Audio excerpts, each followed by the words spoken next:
எத்தனை பேர் எதிர்பார்ப்போடு இருக்கிறீங்க? ஹல்லேலூயா. எங்கள் அப்பாவுக்கு ஒரு ஸ்டைல் இருக்கு, உங்களுடைய எதிர்பார்ப்புக்கு மேலே அவர் செய்வார். ஹல்லேலூயா.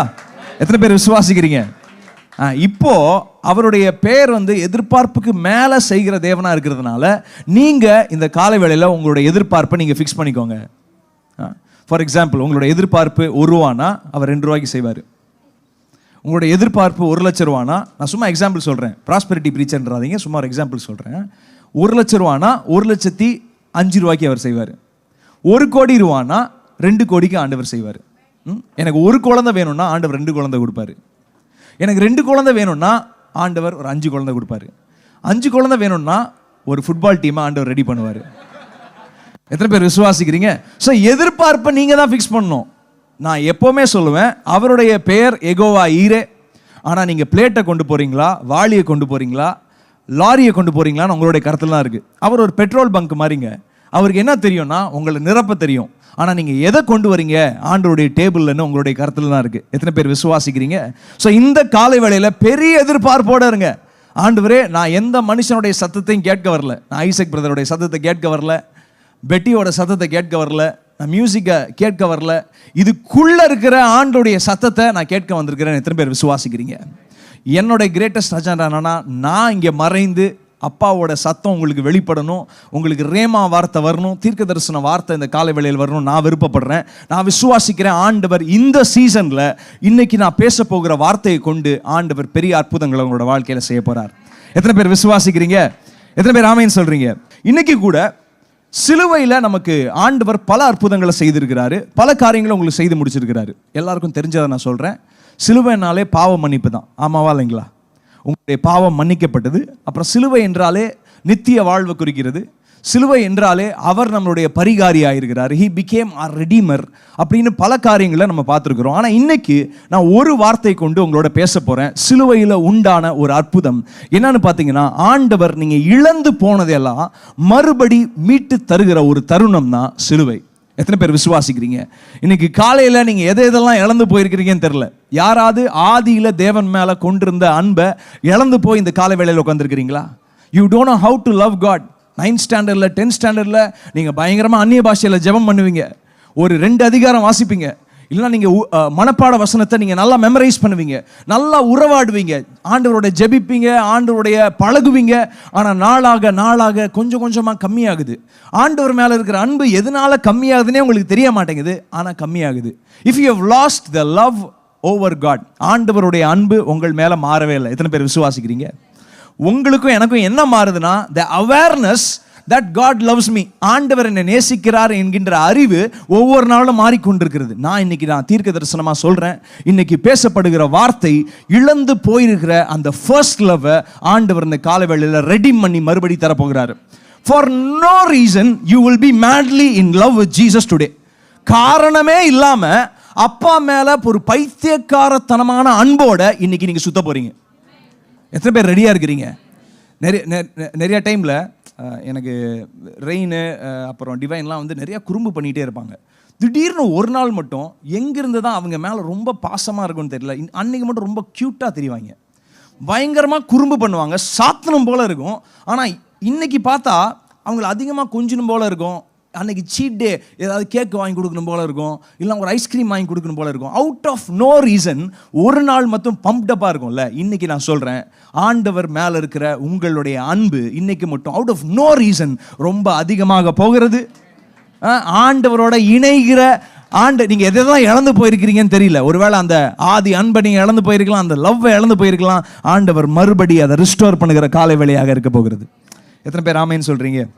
ரெஸ்டரேஷன் எதில் வேணால் ரெஸ்டோர் ஆகிடலாம். இப்போ வியாதியில் இருக்கிறவங்களுக்கு திரும்பி சுகத்தை நீங்கள் வாங்கிடலாம், இல்லைனா இழந்து போயிருக்கிற அன்பை மறுபடி பெற்றுக்கொள்ளலாம், இழந்து போயிருக்கிற காசை மறுபடி ரெஸ்டோர் பண்ணிடலாம், இழந்து போயிருக்கிற ப்ராப்பர்ட்டிஸை நீங்கள் மறுபடி வாங்கிடலாம், இழந்து போயிருக்கிற வீடு, இழந்து போயிருக்கிற மனைவி கூட சில டைம் டிவோர்ஸ் பண்ணிவிட்டு மறுபடி கல்யாணம் பண்ணிக்கிறாங்க. நீங்கள் பார்த்துருக்கிறீங்களா? அதெல்லாம் கேள்விப்பட்டிருக்கிறீங்களா? டிவோர்ஸ் பண்ணிவிட்டு மறுபடி கல்யாணம் பண்ணிக்கிறாங்க. Second marriage with same lady with same husband, அது கூட ஆண்டவர் ரெஸ்டோர் பண்ணுறாரு. ஆனால் எதை இழந்து போனதை எது தெரியுமா திரும்பி எடுக்க முடியாது அக்கார்டிங் டு வேர்ல்ட் ஸ்டாண்டர்ட்ஸ்? எதுன்னு சொல்லுங்க? எக்ஸாக்ட்லி, காலத்தை மறுபடி எடுக்கவே முடியாது. ஒரு முக்கியமான சேயிங் இருக்கும், time and tide wait for none. யாருக்காகவும் புயலும் காற்றும் அலையும் காத்திருக்காது, அதே போல நேரமும் காத்திருக்காது.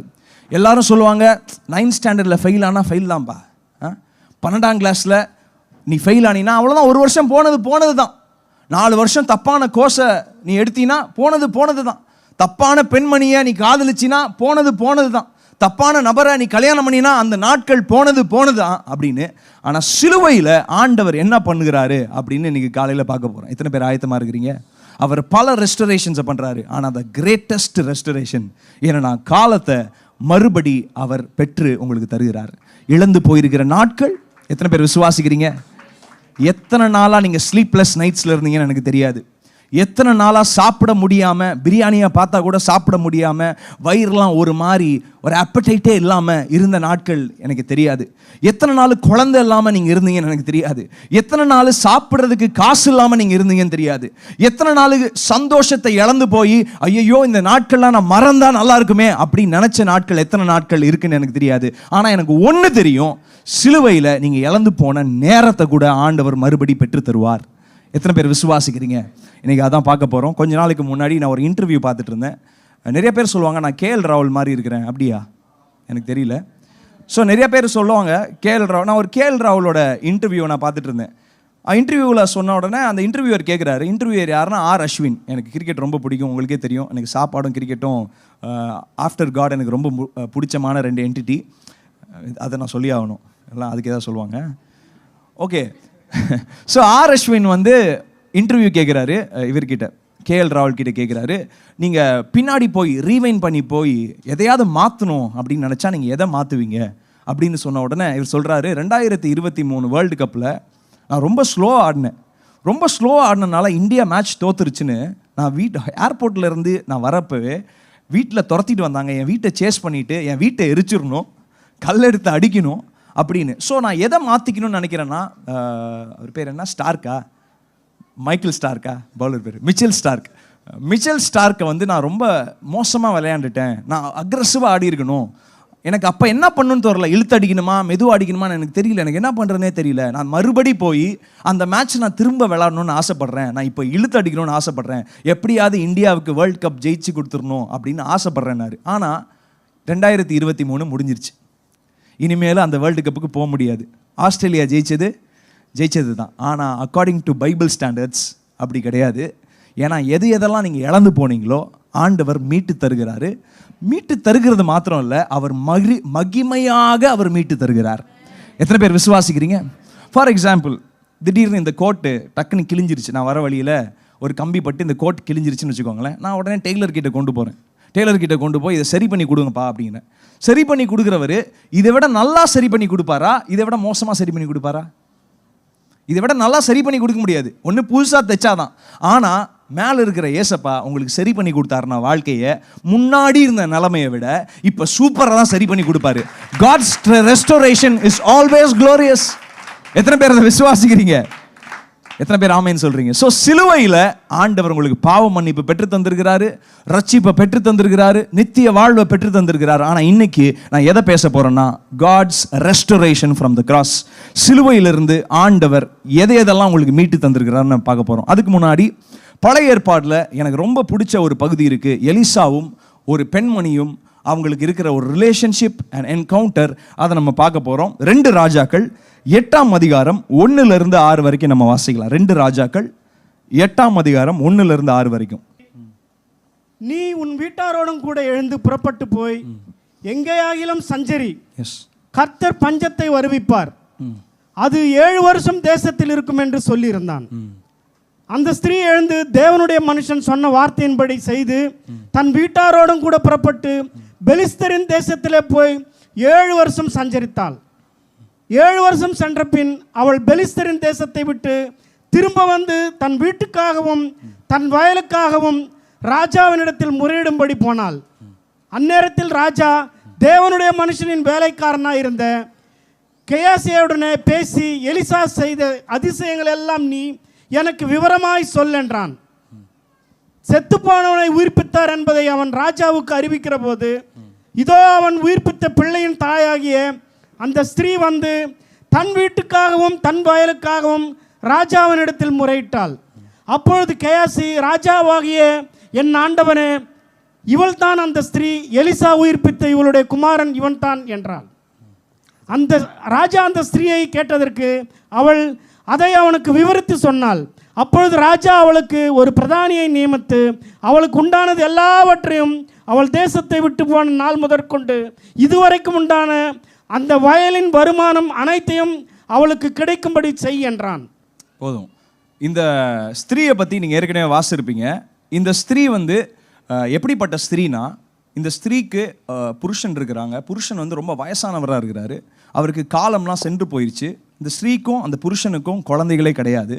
ஸோ எலிசா அந்த ஸ்திரீயோட வீட்டை கடந்து போகிறப்போ இந்த ஸ்திரீக்கு ஒரே ஒரு ஆசை மட்டும் இருந்துச்சு. என்னன்னா, தேவ மனுஷன் என்னை வீட்டை விட்டு என் வீட்டு சைடு வழியாக போகிறாரு. அவருக்கு மேலே இருக்கிற அப்பர் ரூமில் ஒரு சின்ன இடத்த ரெடி பண்ணலாம். ஒரு சின்ன டேபிள் போட்டு அங்கே ஒரு லேம்ப் வச்சு ஒரு சேரை போட்டு எப்பெல்லாம் என்னை வீட்டுக்கு கடந்து போகிறாரோ மேலே கொஞ்ச நேரம் தங்கிட்டு படுக்கிறதுக்கு ஒரு சின்ன பெட்டு, உட்கார்றதுக்கு ஒரு டேபிள், இது ரெடி பண்ணி கொடுக்கலாம். ஏன்னா தேவனுடைய மனுஷன் போகிறாரு. She wanted to honour him. So இதே பண்ணிட்டு இருக்கிறப்போ எலிசா கேட்குறாரு, உனக்கு என்னம்மா வேணும் அப்படின்னு கேட்குறாரு. உடனே அந்த ஸ்திரீ சொல்லுகிறா, என்கிட்ட எல்லாமே இருக்கு ப்ராஃபட், எனக்கு எந்த குறையுமே கிடையாது. குறை இருக்கு. என்ன குறை இருக்குன்னா, குழந்தை இல்லை. இவன் என்ன நினைக்கிறா, எப்படியோ நான் சாகிற வரைக்கும் குழந்தை இருக்காது, இதை போய் ஒரு தேவையா ஆண்டவர்கிட்ட கேட்கக்கூடாது அப்படின்னு சொல்லிட்டு, எனக்கு குறையே இல்லை, நான் நல்லா இருக்கிறேன், எனக்கு நல்ல உறவினர்கள் இருக்கிறாங்க, நல்ல கணவர் இருக்கிறாரு, எனக்கு போதும். இப்போ எலிசாவுக்கு ஒரு வேலைக்காரன் இருக்கிறான். அவனை குறித்து தான் அந்த இடத்துல சொல்லப்பட்டிருக்கு. அவர் பேர் கேயாசை. இங்கிலீஷில் கெஹசைன்னு அப்படி இருக்கு. கேயாசை இந்த வேலைக்காரன் என்ன பண்ணுறான், அவன் எலிசா கிட்ட போய் சொல்கிறான், இந்த அம்மா சொல்கிறதெல்லாம் கரெக்டு தான், ஆனால் இந்த அம்மாவுக்கு இன்னும் குழந்தை இல்லை அப்படின்னு சொன்ன உடனே இவர் டக்குன்னு, நான் ஏற்கனவே போன வாரம் சொன்னேன், ஆண்டவருடைய விஸ்டம் சோஃபியா. எத்தனை பேர் போன வாரத்தோடைய சேமனை கேட்டீங்க? இந்த சோஃபியாவில் இருக்கிறவங்க ரொம்ப நேரம் வளவளப்பு ஜெபம்லாம் பண்ண மாட்டாங்க, ரொம்ப காத்திருப்பு ஜெபம்லாம் பண்ண மாட்டாங்க. உடனே எலிசா சொல்கிறாரு, டக்குன்னு ஒரு வாயில் வருது, நான் அடுத்த வருஷம் உன் வீட்டுக்கு வருவேன், நான் உன் வீட்டுக்கு வரப்போ நான் குழந்தையோட நீ இருக்கிறத நான் பார்ப்பேன் அப்படின்னு. நான் இன்றைக்கி கூட தீர்க்க தரிசனமான வார்த்தையை நான் சொல்லுகிறேன். ஏன்னா எலிசாவை காட்டிலும் பெரியவர் எனக்குள்ளே இருக்கிறதுனால நான் உங்களை பார்த்து சொல்கிறேன். Next year the same time நீங்கள் எதுக்கெல்லாம் காத்திருக்கிறீங்களோ, எதெல்லாம் என்னோட வாழ்க்கையில் முடிஞ்சு போயிடுச்சுன்னு நினைக்கிறீங்களோ, இதுக்கு மேலே எனக்கு என்னுடைய கோல் துளிர் விடாது, என்னுடைய குடும்பத்தில் துளிர் விடாது அப்படின்னு எதெல்லாம் நீங்கள் நினைக்கிறீங்களோ, it will bloom again, because that is the God that you and I serve. நீங்களும் நானும் சேவிக்கிற தேவன், அவர் அற்புதங்களை செய்கிறவர். எனக்குள்ள இருக்கிற விஸ்டம்ல, எனக்குள்ள இருக்கிற அனாயிண்டிங்ல உங்க வாழ்க்கையை பார்த்து நான் பேசுகிறேன். ஒருவேளை நீங்க கேட்காம இருந்தாலும் பரவாயில்ல, என்னுடைய வார்த்தைக்கு நீங்க செவி கொடாம இருந்தாலும் பரவாயில்ல, எனக்குள்ள இருக்க அதிகாரத்தில் நான் சொல்றேன், next year by this time எதுக்கெல்லாம் காத்திருக்கிறீங்களோ, இல்லை எதெல்லாம் முடிஞ்சிருச்சுன்னு நினைக்கிறீங்களோ, அங்கெல்லாம் துளிர் விடுகிறத நீங்க உங்களோட வாழ்க்கையில பார்க்க போறீங்க. எத்தனை பேர் ஆமேன்னு சொல்றீங்க? ஸோ எலிசா சொல்லி முடிச்சிட்டாரு. எலிசாவுக்கும் எலியாவுக்கும் ஒரு பெரிய டிஃபரன்ஸ் இருக்கு. எலிசா வந்து is like a new covenant Christian. எலியானாலே என்னன்னா, அவர் செஞ்ச அற்புதத்தில் கிருபையின் அற்புதங்கள் எதுவுமே கிடையாது, எல்லாமே நியாயம் தீர்ப்பு அற்புதம், போட்டு தாக்குற அற்புதம். ஆனால் எலிசாவை பார்த்தீங்கன்னா ஜீசஸ் மாதிரியே ரெப்ளிகா பண்ணியிருக்கிறார். அது மாதிரி எலியா விட டபுள் மடங்கு அற்புதங்களை செய்தவர் தான் எலிசா. ஸோ இந்த எலிசாக்கு, இந்த அம்மாவுக்கு குழந்தை வந்துருச்சு. இந்த குழந்தை வந்ததுக்கப்புறம் நான் பெரிய ஸ்டோரி நான் டக்குன்னு சொல்கிறேன். அப்புறம் அந்த குழந்தை இறந்து போகிறான். இறந்து போனதுக்கப்புறம் அந்த குழந்தைக்கு உயிர் வருகிறது. உயிர் வந்து இவன் மறுபடி ரிஸ்டோர் ஆகிறான். ஸோ இப்போ 2 ராஜாக்கள் 8ஆம் அதிகாரத்தில் என்ன சீன்னு பார்த்தீங்கன்னா, ராஜா இருக்கிறாரு, அந்த ஊர் ராஜா. அந்த ஊர் ராஜாக்கு முன்னாடி 2 பேர் நிற்கிறாங்க. எலிசாவோட வேலைக்காரனும் இந்த இறந்து போன மகன் இருக்கிறான் பார்த்தீங்களா, இவனும் அந்த இடத்துல இருக்கிறான். இந்த இடத்துல என்ன நடக்குது, எலிசா வந்து இந்த அம்மா கிட்ட சொல்கிறாங்க, 7 வருஷம் பயங்கரமான பஞ்சம் வரும், உங்களுடைய தேசத்தில் 7 வருஷம் பஞ்சம் வரும். ஸோ பஞ்ச காலத்தில் நீ ஊரில் இருக்காத, நீ எங்கேயாவது போயிருன்னு சொன்ன உடனே அந்த இடத்த விட்டுட்டு, நிலத்தை விட்டுட்டு, வீடை விட்டுட்டு இந்த அம்மா ரொம்ப தூரம் போயிட்டு 7 வருஷம் கழித்து திரும்பி வருகிறது. திரும்பி வரப்போ நடக்கிற சிச்சுவேஷன் தான் இந்த சிச்சுவேஷன். இந்த டைமில் பார்த்தீங்கன்னா இந்த வேலைக்காரன் கிட்ட ராஜா சொல்கிறாரு, எலிசாவை பற்றி கொஞ்சம் சொல்லுப்பா அப்படிங்கிறாரு. எலிசா செஞ்ச அற்புதத்தெல்லாம் நீ கொஞ்சம் சொல்லு அப்படின்னு சொன்னோன்னா வேலைக்காரன் ஒன்று ஆரம்பிக்கலாம். எலிசா இருக்கிறாப்புலையே அவர் என்ன பண்ணுறாரு, திடீர்னு சொன்னார், காற்றும் வராது மழையும் வராது, நீ வாய்க்காலை மட்டும் வெட்டு, நான் உனக்கு வாய்க்காலெல்லாம் தண்ணீரால் நிரப்புவேன் அப்படின்னு அற்புதத்தை செஞ்சார். எவ்வளோ அற்புதத்தை செஞ்சுருக்கிறார். நான் போன வாரம் சொன்னேனே, இரும்பு கோடாளி எப்படி மிதந்ததுன்னு. இந்த மாதிரி எல்லாத்தையும் பார்த்து ஒன்று ஒன்றா சொல்லிட்டு இருக்கிறாரு. நான் உங்களுக்கு சொல்கிறேன், உங்களுடைய காத்திருப்பின் நாட்களில் when you want restoration, இழந்து போனதை மறுபடி பெற்றுக்கொள்ளணும்னா நீங்கள் என்ன தெரியுமா பண்ணணும்? இதுவரைக்கும் ஆண்டவர் செஞ்ச அற்புதத்தை நீங்கள் விவரித்து கொண்டே இருக்கணும். எத்தனை பேர் விசுவாசிக்கிறீங்க? The main key for restoration, இழந்து போனதை மறுபடி நீங்க திரும்பி பெற்றுக்கொள்ளணும்னா நீங்க என்ன பண்ணணும்? You have to keep praising God. praising God எப்படி பிரைஸ் பண்ணணும்னா, ஆண்டவரே இதுவரைக்கும் எனக்கு எபினேசரா இருந்திருக்கிறீங்களே, இதுவரைக்கும் எனக்கு எவ்வளவு அற்புதங்களை செய்திருக்கிறீங்களே. அதனால தான் ராஜா சொல்றாரு, கொஞ்சம் சொல்ல எலிசாவை பத்தி சொன்னோன்னே புராணத்தை பாடினே இருக்கிறான் வேலைக்காரன். ஏன்னா எலிசா யாரை குறிப்பிடுகிறார்னா, புதிய ஏற்பாடில் இயேசுவை குறிப்பிடுகிறாரு. ஸோ இயேசு செஞ்ச அற்புதத்தை நீங்கள் சொல்ல அவருடைய தன்மையை விவரிக்க நீங்கள் எதுக்கு தெரியுமா காத்திருக்கிறீங்க? ஒரு ரிஸ்டோரேட்டிவ் பவர் ஆஃப் காடுக்காக காத்திருக்கிறீங்க. இழந்து போனதை மீட்டு தருகிற ஆண்டுடைய வல்லமைக்காக நீங்கள் காத்திருக்கிறீங்க. ஹல்லேலூயா. சொல்ல ஆரம்பிக்கிறான், ஒன்று ஒன்றா சொல்ல ஆரம்பிச்சப்போ நான் ஃபர்ஸ்ட் வாட் ஆர் த ரெஸ்டோரேஷன்ஸ் நான் சொல்கிறேன். ஃபர்ஸ்ட் நடந்த ரெஸ்டோரேஷன், இழந்து போனதை மறுபடி தந்த ரெஸ்டோரேஷன். ஃபர்ஸ்ட் என்னன்னா, அந்த குமாரனுடைய ரெஸ்டோரேஷன். ரொம்ப நாள் கழிச்சு அவன் பிறந்தது மாத்திரம் இல்லை, மறுபடி அவன் மரித்து போகிறான். மரித்து போன அந்த மகனை எலிசா உயிரோட எழுப்புகிறாரு. நான் இன்னைக்கு ஃபர்ஸ்ட் ரெஸ்டோரேஷன் நான் எதை சொல்றேன்னா, உங்களுடைய சரீரத்தில், உங்களுடைய அவயவங்களில், உங்களுடைய ஹெல்த்தில் ஆண்டவர் இந்த காலை வேளையில சிலுவையை கொண்டு ஆண்டவர் ரிஸ்டோர் பண்ண போகிறார். எத்தனை பேர் ரெடியா இருக்கிறீங்க?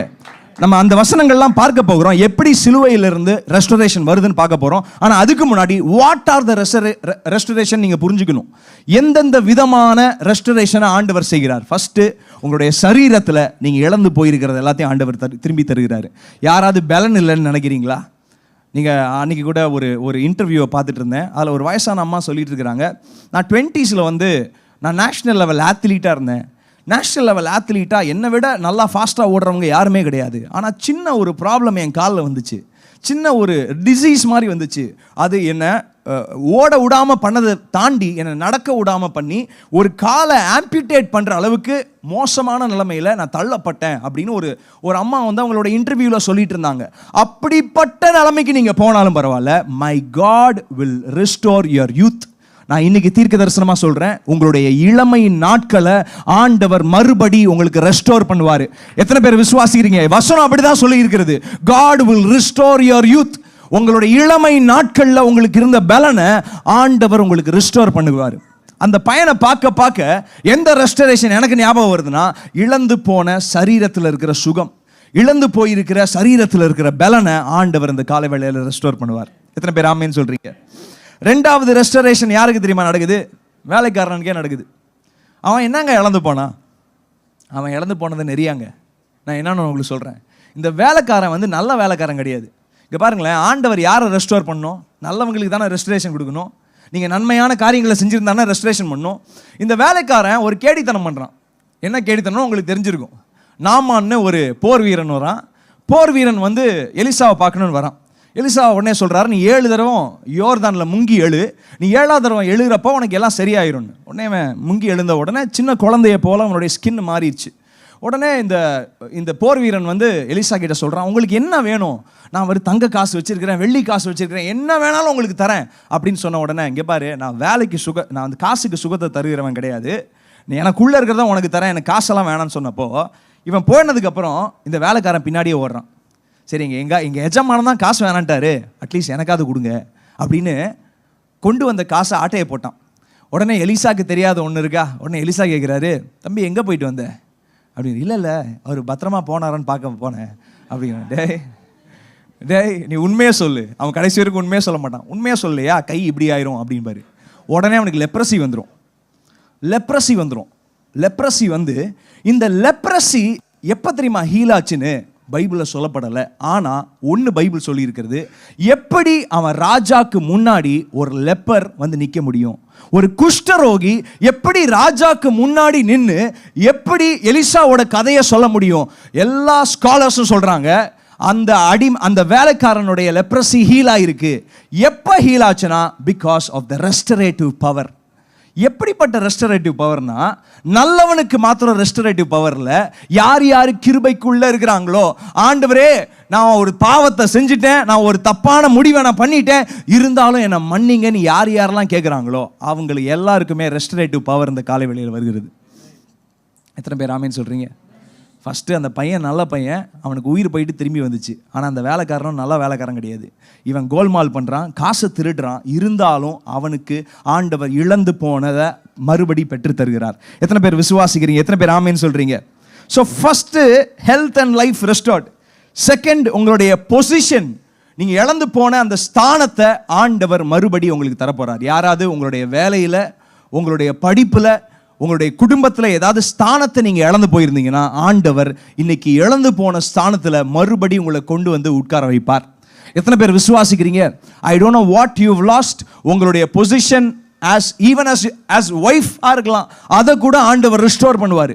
யுவர் பொசிஷன் as a மேனேஜராக இருக்கலாம், அதை கூட என்னுடைய தேவனால இந்த காலை வேளையில் ரிஸ்டோர் பண்ண முடியும். எத்தனை பேர் விசுவாசிக்கிறீங்க? இந்த மூணாவது ரெஸ்டரேஷன் தான் இந்த தாயார். இந்த அம்மா 7 வருஷம் கழிச்சு கடந்து வராங்க. நான் ஏற்கனவே சொன்னேன், பைபிளில் நிறைய நேரங்கள் இருக்கிறது. ஆனால் பைபிள் குறிப்பிடுகிற நேரங்கள் பேர் கைரோஸ் மொமெண்ட்ஸ். அப்படின்னா சரியான நேரத்தில் சரியான இடத்துல இருக்கிறது தான் கைரோஸ் மொமெண்ட்ஸ். இந்த வேலைக்காரன் எல்லா கதையும் சொல்லிட்டு வரான், கடைசியாக ஒரு கதை சொல்கிறான். நான் எல்லா கதையும் சொல்லிட்டேன் சார், இப்போ கடைசியாக ஒரு கதை. ஒரு அம்மா இருந்தாங்க, இந்த அம்மாவுக்கு ஒரு பையன் இல்லாமல் இருந்துச்சு, அப்புறம் பையன் பிறந்தான், அப்புறம் அந்த பையன் இறந்து போயிட்டான். அந்த இறந்து போன பையனுக்கு மறுபடியும் ஆண்டவர் உயிர் தந்தார். இது சொல்லவே இந்த அம்மா அரண்மனைக்குள்ளே நடந்து வரா. That was a kairos moment. அதே நேரத்தில் 7 வருஷத்தில் எப்போ வேணால் வந்திருக்கலாம். வர வழியில் டிராஃபிக் இருந்திருக்கலாம்.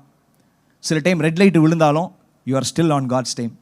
சில டைம் உங்களுக்காகவே எல்லாத்தையும் க்ரீன் லைட் ஆக்குவார். சில டைம் உங்களுக்காகவே எல்லாத்தையும் ரெட் லைட் ஆக்குவார். ஏன்னா நீங்கள் அப்போ தான் கரெக்டான கைராஸ் மொமெண்ட்டில் வந்து சேர முடியும். நீங்கள் முன்னாடி வந்தாலும் டேஞ்சரு, லேட்டாக வந்தாலும் டேஞ்சரு. கரெக்டாக அந்த அம்மா பற்றி சொன்ன உடனே, அந்த அம்மா வந்தோடனே பயங்கரமான இப்போ படம் ரொம்ப இன்டென்சிஃபை ஆகுது. எப்படி இன்டென்சிஃபை ஆகிடும்? இதுதான் அந்த அம்மாவா? உடனே அந்த அம்மா வந்து கேட்குறா, 7 வருஷமாக நான் இந்த இடத்துல இருந்தேங்க, 7 வருஷமாக இந்த இடத்துல இல்லை, என் இடத்தெல்லாம் விட்டுட்டு போனேன், எனக்கு இழந்து போனதெல்லாம் மறுபடியும் எனக்கு கிடைக்குமா அப்படின்னு ராஜா கிட்ட சொன்னோன்னே, ராஜா சொல்கிறாரு, ஒரு ஆளை ரெடி பண்ணி, ஒரு ஆஃபீஸரை ரெடி பண்ணி, மா இந்த ஆளோட இழந்து போனது எல்லாத்தையும் நீ மறுபடியும் எடுத்துக்கோ. அண்ட் அது முக்கியம் இல்லை, எப்படி தெரியுமா எடுக்க வைக்கிறாரு? இந்த 7 வருஷத்தில் மற்றவங்கெல்லாம் விளைச்சல் பண்ணியிருப்பாங்கல்ல, அந்த இடத்த ஆக்கிரமித்து, மற்றவங்கெல்லாம் அந்த காலத்துலலாம் வயல் தானே எல்லாமே, தானியம் தான் எல்லாமே இல்லை, அவங்க சம்பாதிச்சதையும் நீ மறுபடியும் எடுத்துக்கணும் அப்படின்னு காட் அந்த பெண்மணிக்கு ரெஸ்டோரேஷன் அந்த காலை வேளையில் பண்ணுறாரு. எத்தனை பேருக்கு நான் சொல்கிறது புரிந்துக்கிறீங்க? எத்தனை பேர் புரியுறீங்க? So restoration happens. இழந்து போன அந்த நாட்கள் மாத்திரம் கிடையாது, மற்றவங்க உழைச்சது கூட, நீங்கள் இழந்து போன நாட்களுக்கு உண்டான பலனையும் ஆண்டவர் உங்களுக்கு திரும்பி தருகிற தேவனாக இருக்கிறார். எத்தனை பேர் ஆமேன்னு சொல்கிறீங்க? நான் கூட I think I am a product of restoration in a lot of ways. என் வாழ்க்கையில் ஆண்டவர் பலதை ரெஸ்டோர் பண்ணிக்கிறாரு.